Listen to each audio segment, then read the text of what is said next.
Good morning. Good morning. Good morning. Happy Sunday. I'm glad you're here.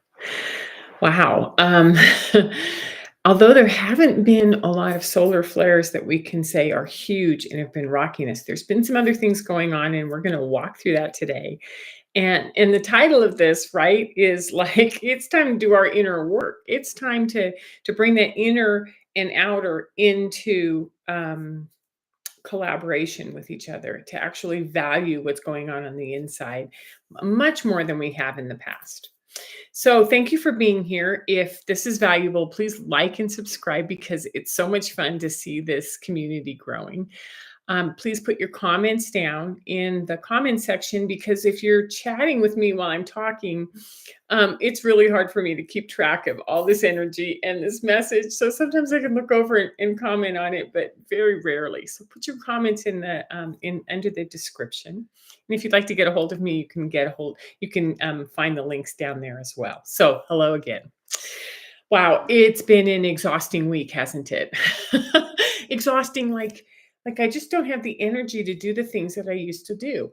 And maybe it's because it's internal that we're growing, we're adjusting, we're adapting. Something's going on. All I know is that I'm retreating and I'm enjoying quiet a lot more than I have before, which is what I've also been hearing from others, that this isn't just me sharing what's going on with me. This is when I collaborate with three or four, five other people from different parts of the world. And we're like, yeah, okay, so I got it. This is what's going on. Wow. Okay.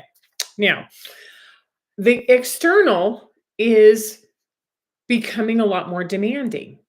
The day to day, the schedule, the holidays coming up, and it's getting louder than it usually is. It's like, oh, whoa, slow that down. I can't deal with that as well as I used to. As a matter of fact, I used to be a very loud, bossy, large and in charge kind of event planner, coordinator, parent, right? And what I'm noticing is that, oh, that part of me is just has slowly over the last 10 years just sort of quieted. And now it's even getting quieter, which is interesting. So this week let's just do a little solar flare update first, which is that it was mostly mid-level Cs. I think we went up to a C6 on the 25th, but not much outside of that. And one or just a few low-level M class and no X class flares. So what that tells me is that we're in that inner nudging, like, hey, pay attention. We need you to do something. Pay attention, pay attention. And when I'm seeing that, what that tells me is that there's constant, just below the surface, movement that's realigning and readjusting us. And then our outer world starts to line up with that inner world. And then we're like, wow, it just is so bizarre. It feels so different.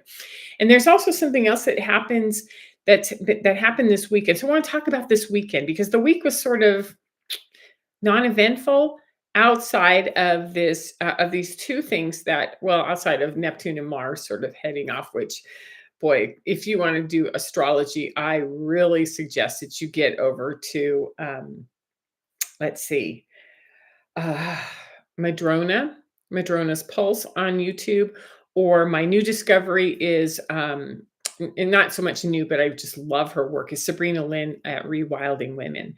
She has a way of putting the astrological events in perspective so that I can understand them as an energy that I have been experiencing and now can incorporate into, oh, that's what's going on. So a lot of this comes from those two sources, as well as Pam Youngins. Okay.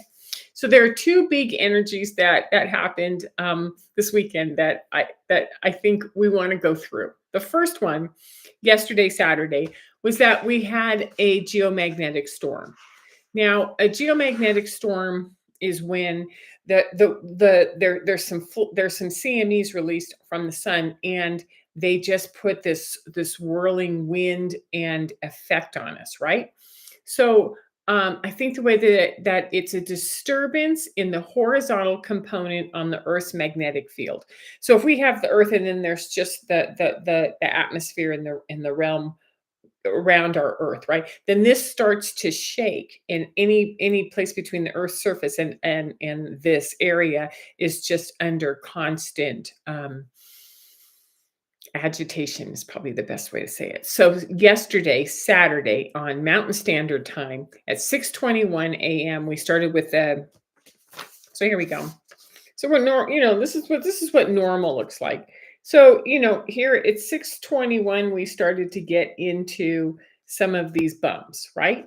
And then at 7:28 it started to rise up here to a G3, which in magnetic storms it's G1, 2, 3, and then it's also measured on the KP index.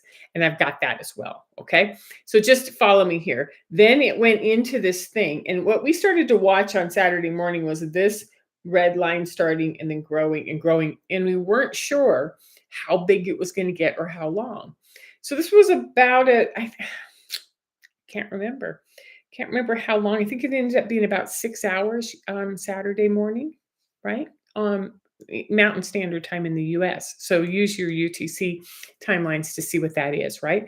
And then it just like pummeled us for the whole morning. And then it kind of started to calm down and now it's back to normal, right?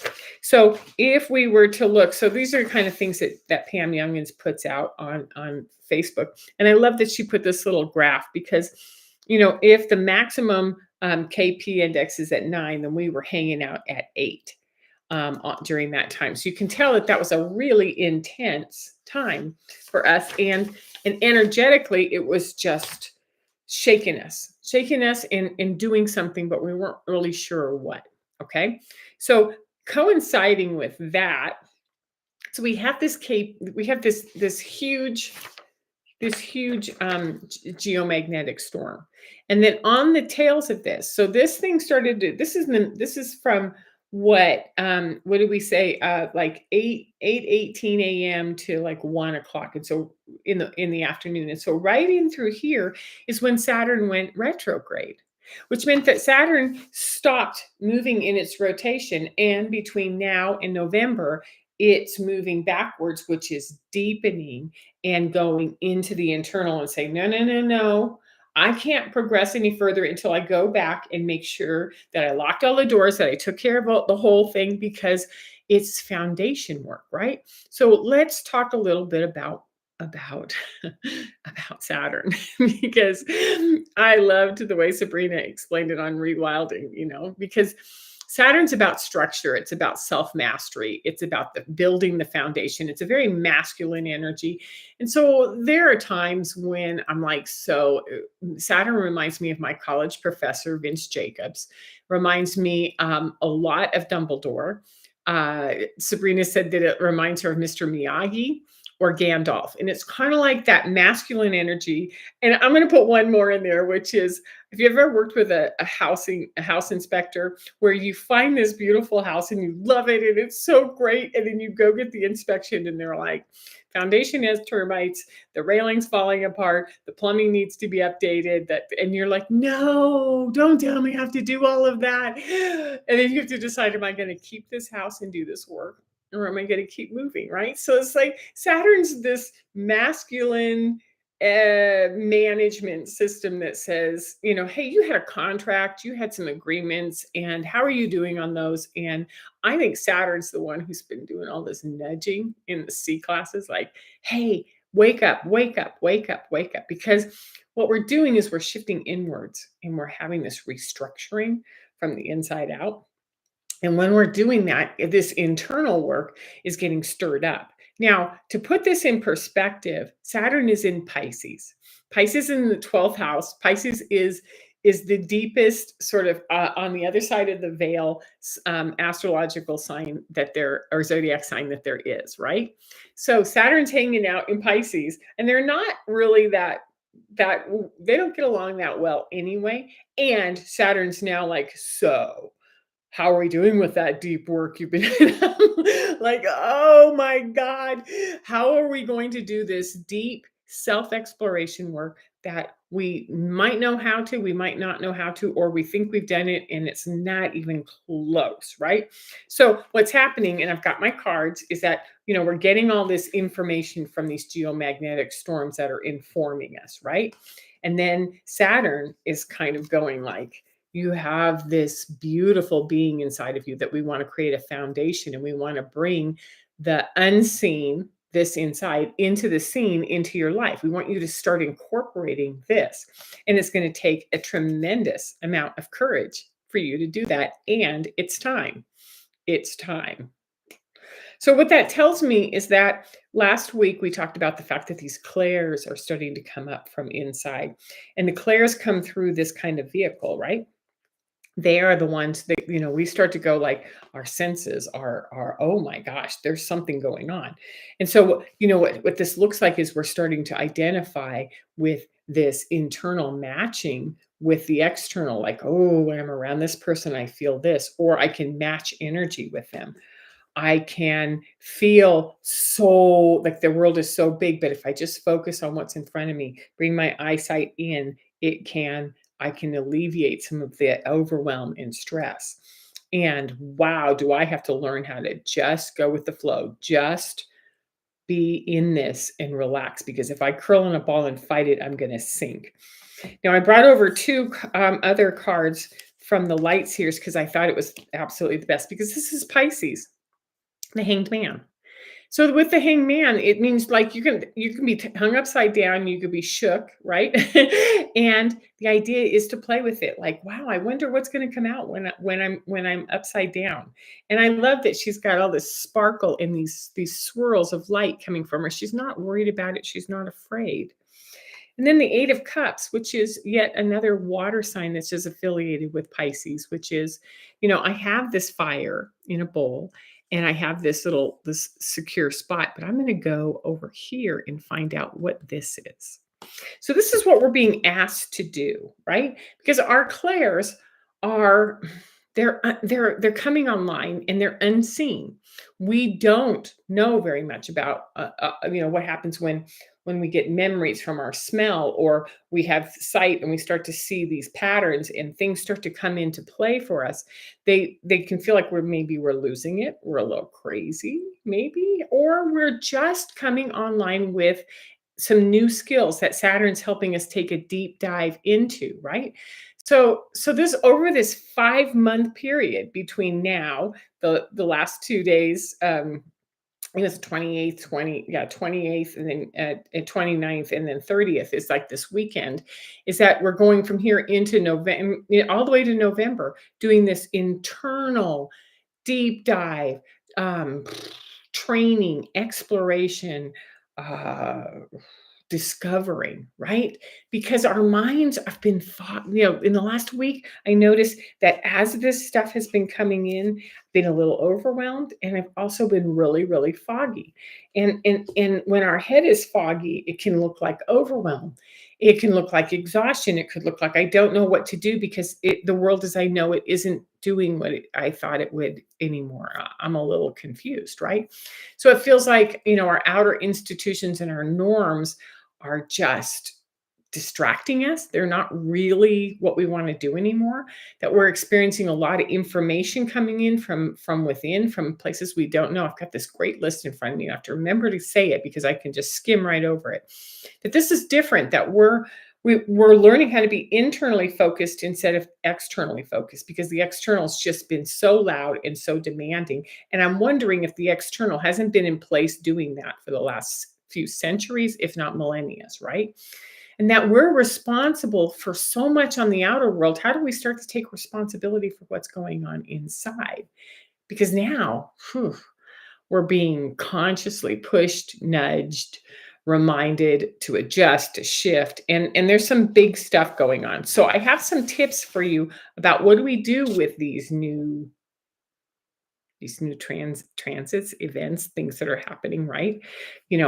What does it feel like to have the whole inside of you start to be talking? So start to talk. So What I would say first is that this happens to be my, over the years I've developed this as my area of expertise. It's like, how do I with I'm a good observer. I have great communication skills, and I know relationships and family dynamics and partnerships and whatnot, which is how do we start to explain the unseen? What happens when a child or a partner is overwhelmed or they're empathic and they don't know what to do with the information that they're getting? So this is what I know how to do, is translate, introduce, and guide through those invisible things. So that's just a little plug that's what I've been doing, is building self-knowledge. So if this is something you're interested in, drop me a note. I would love to hear from you. Okay, so I have 5 tips from you for you. Number 1, make your own list or get a list of clairs. Because I've got a list in my Indigo Assignment book of the clairs. Or you can just go clairvoyant, clairsentient, and start to list them out and define them yourselves. Make your own list. And the reason you want to do this is you want to familiarize yourself with them, and then catch them when you're experiencing, like, oh my gosh, God, I smelled that pizza and it reminded me of the Doobie Brothers in high school after a basketball game, and where did that come from, right? It's like you're pairing something that is catching your senses with a reaction that you're having, or a memory that you're having, right? Because what we're doing is the information is coming through our senses, through our nervous system, and through our field. So get a list of clairs and start to familiarize. Keep them on the refrigerator. Talk about them, normalize them with yourself and those around you, because that's our new skill set that's coming out, right? Number 2, take care of your throat chakra. Because if we think about our throat chakra, it's really, like right from about here to maybe even here. And in this is our olfactory system, it's our eyes, it's our taste, it's our hearing, it's our sinuses. It is like every part of 4 of the 5 senses and how they come in. So if you're having sinus pressure, do some drains. If you make sure that you stay hydrated, keep these senses open, keep this part of your body strong, because how we taste and how we smell, how we breathe, this is all coming from right here. So we want to keep this really strong. Okay. Number 3, if you catch yourself in confusion or overwhelm or fogginess throughout the day, manage this. You manage the fear that comes up, because it's kind of like, oh my God, what if, I'm, at my age, it's like, "Oh, what if this is the beginning of memory loss? What if I'm losing it? What if I can't hold connection anymore?" And so there's these pieces that keep coming in over and over again that are going into fear, as opposed to, wow, I'm getting a lot of new information and I'm collecting unseen information in new ways, which is Pisces, right? So when Saturn's in Pisces, there's unseen information coming in all the time, right? Whoa, I don't even know what that is. It's coming to me through my senses. I'm picking it up, right?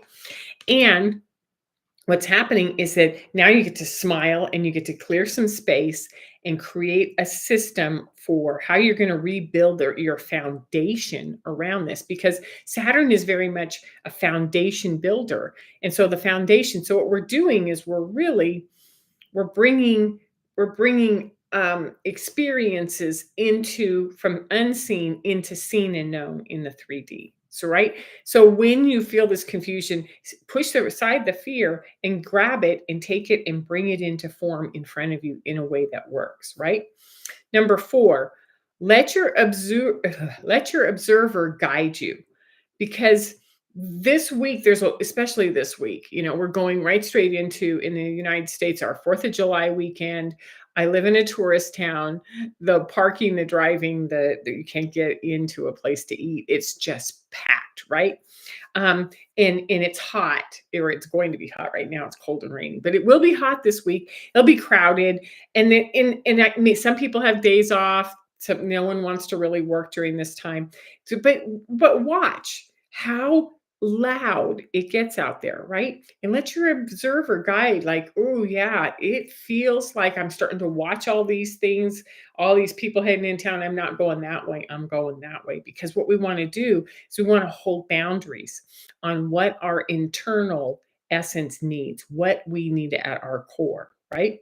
So let your observer guide you. And then number 5 is to be compassionate because you are changing rapidly, you're upgrading, you're experiencing all of this unseen into seen and being rattled, and so is everybody else. So we're all doing the very best we can.